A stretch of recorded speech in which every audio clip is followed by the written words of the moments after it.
오늘은 사무엘상 7장에서 9장까지의 말씀을 우리 함께 나누도록 하겠습니다. 이 언약궤가 벳세메스로 옮겨가고 이제 호기심 차원에서 그 언약궤를 들여다본 사람들이 이 죽는 큰 재앙을 당한 후에 다시 한번 이 언약궤가 벳세메스에서 기럇 여아림이라는 곳으로 옮겨집니다. 그리고 이 기럇 여아림의 이 아비나답이라는 사람 집에 이 언약궤가 20년간 보관이 됩니다. 사실은 보관되었다기보다는 이제 거의 방치가 되었던 것이죠. 이러한 이 모습은 당시 사람들이 이 말씀을 상징하는 언약궤를 다루는 모습을 통해서 당시 사람들이 이제 말씀을 어떻게 인식하고 또 하나님을 어떻게 생각했는지를 보여주는 단적인 이제 모습이라고 할 수 있습니다. 그러니까 좋지 않은 시대라는 것을 보여주는 그런 상징적인 모습이었던 것이죠. 이러한 시대에 이제 사무엘이 이스라엘을 각성시키는 일이 이제 나타나게 됩니다. 사람들을 미스바로 모이게 해서 거기서 금식을 선포하고 금식 기도 성회를 열게 됩니다. 우상을 버리고 오직 하나님만 섬기라, 그런 외침이었습니다. 이러한 성회 도중에 블레셋이 이스라엘을 쳐들어오게 됩니다. 그럼에도 그들은 성회를 멈추지 않고 오직 기도하면서 하나님의 도우심을 구원을 기다리게 되죠. 매번 이제 블레셋에게 패배하기만 했던 이스라엘이 오히려 큰 승리를 거두게 됩니다. 우리 13절의 말씀을 같이 함께 읽겠습니다. 이에 블레셋 사람들이 굴복하여 다시는 이스라엘 지역 안에 들어오지 못하였으며 여호와의 손이 사무엘이 사는 날 동안에 블레셋 사람을 막으심에, 지금 뭔가 분위기가 많이 바뀌었죠. 전쟁에서 매번 블레셋에게 패하고 또 언약궤를 처리하는 방식이나 뭐 하나 제대로 된 것이 하나도 없었던 이스라엘의 모습이었습니다. 그런데 이 분위기가 조금 바뀝니다. 이유가 여러분 뭘까요? 이제 지도자 사무엘 때문이었습니다. 13절 하반절에 뭐라고 하죠? 사무엘이 사는 날 동안에 블레셋 사람을 막으심에. 그러니까 사무엘을 통해서 지금 분위기가 바뀌어가고 있는 모습을 볼 수 있습니다. 여러분, 이렇게 한 사람의 영성과 또 지도력이 참 중요하다는 거죠. 그의 지도력이 이스라엘 전체에 미치고 있는 그런 모습입니다. 그럼 사무엘이 한 게 뭐가 있을까요? 그의 외침은 여러분 단순했습니다. 우상을 제거하고 하나님만 섬겨라. 굉장히 단순한 말이었지만 그의 말에는 힘이 있었습니다. 뿐만 아니죠. 백성들을 지금 기도의 자리로 이끌고 부르짖습니다. 그럼 한 사람으로 인해서 이스라엘 안에 영적 각성이 일어나고 회복이 됩니다. 그리고 이전에 없었던 이제 승리를 경험하게 되죠. 블레셋에게 빼앗겼던 성읍들까지 다시 다 찾아옵니다. 여러분, 이렇게 사무엘은 온 지역을 다니며 이제 선한 영향력을 미치고 있습니다. 8장으로 가시면 이제 1절에 사무엘이 늙었다라는 말로 시작이 됩니다. 이제 7장과 8장 사이에 많은 시간이 흐른 것이죠. 사무엘은 자신의 이제 두 아들을 이스라엘의 사사로 삼습니다. 그런데 문제가 발생하죠. 두 아들이 사무엘과는 달리 이제 뇌물을 받고 또 치우친 판결을 하게 됩니다. 아버지 사무엘과는 참 다른 길을 또 자녀들이 걷게 되는 것이죠. 여러분, 자식 농사가 정말 쉽지 않은 것 같습니다. 성경을 보면 여러 사역으로 굉장히 바빴을, 온 이스라엘 지역을 다니면서 사사로서의 사명을 감당했으니까 온 지역을 다니면서 굉장히 바빴을 사무엘이 아마도 이 자녀들 교육에는 많이 시간을 할애하지 못한 것은 아닌가라는 생각이 들기도 합니다. 참 완전한 가정을 찾아보기가 힘들죠. 그 대단한 사무엘의 가정도 온전하지 못했습니다. 어쨌든 이러한 일들로 장로들이 사무엘을 이제 찾아갑니다. 그리고 사무엘에게 이제 더 이상 사사로는 안 되겠다, 왕을 세워달라, 다른 나라들처럼 왕을 세워달라고 요청을 하게 되죠. 그 말은 이제 그들이 사무엘의 두 아들을 사사로 인정하지 않았다는 겁니다.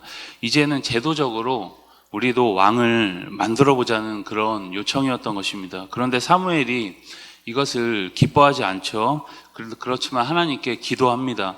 그에 대한 하나님의 응답은 백성들의 말을 다 들으라는 것이었고, 그리고 그들이 요구하는 왕정 제도에 대해서 이제 가르치라는 거였습니다. 여러분, 이스라엘 국가는 일반 국가와는 조금 차이점이 있습니다. 하나님이 직접 통치하시는 그런 신정 국가였던 것이죠. 그런데 왕을 요구한다는 것은 사실 그 하나님만으로는 우리도 충분하지가 않다라는 표현이기도 했습니다. 사무엘은 그럼에도 이제 하나님의 요청대로, 하나님의 말씀대로 왕정 제도가 무엇인지 그들에게 가르칩니다. 그 내용이 이제 10절부터 18절까지 이어집니다. 왕정 제도의 위험성에 대한 것을 말씀하고 있는 것이죠. 그럼에도 그들은 그 왕을 원했습니다. 여러분, 이유가 뭘까요? 세상을 의지하고 또 세상 방식을 그들도 따라가고 싶었던 것이죠. 여러분, 마찬가지입니다. 때로는 우리도 하나님보다 우리 삶에 더 강력한 지도자 또는 어떤 제도를 우리 가운데 의지를 하게 되죠. 그런데 하나님은 이러한 것들을 좋아하지 않습니다. 싫어하신다는 거죠.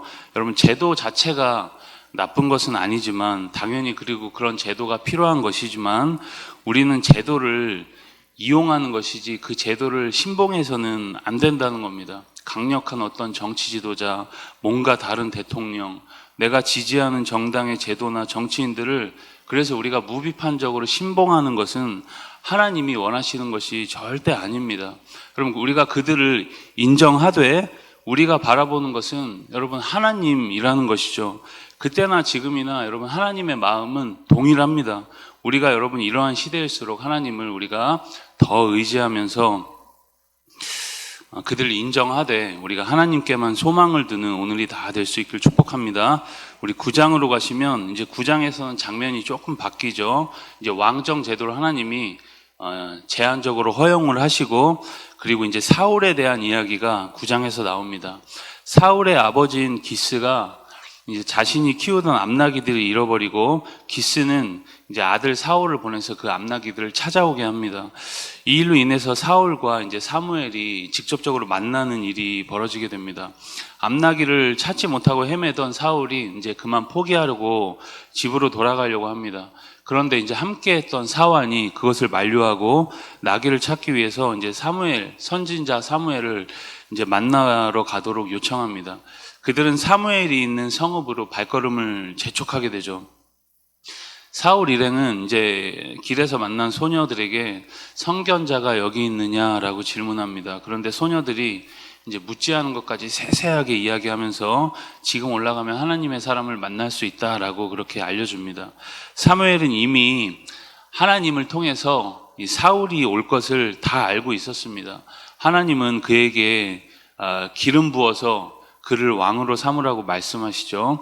사울은 여러분 본래 자신의 위치를 잘 아는 사람이었습니다. 21절에 보면 나는 이스라엘 지파의 가장 작은 지파 베냐민 사람이 아니니까, 또 나의 가족은 베냐민 지파 모든 가족 중에 가장 미약하지 아니하니까.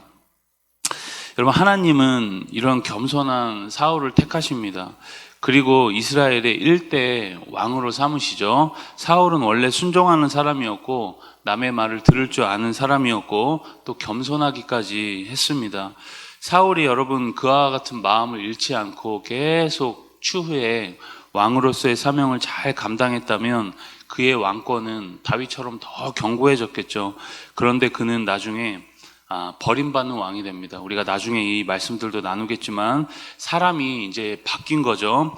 오늘 우리가 이 사울의 모습을 통해서 나의 모습을 성경을 통해 또 점검하시고 주님의 은총으로만 우리가 살아갑니다라는 것을 우리가 겸손히 고백하면서 오늘도 주의 은총을 끊임없이 공급받는 오늘이 다 될 수 있길 주님의 이름으로 축복합니다. 우리 사무엘상 7장에서 9장까지의 말씀을 경청합니다.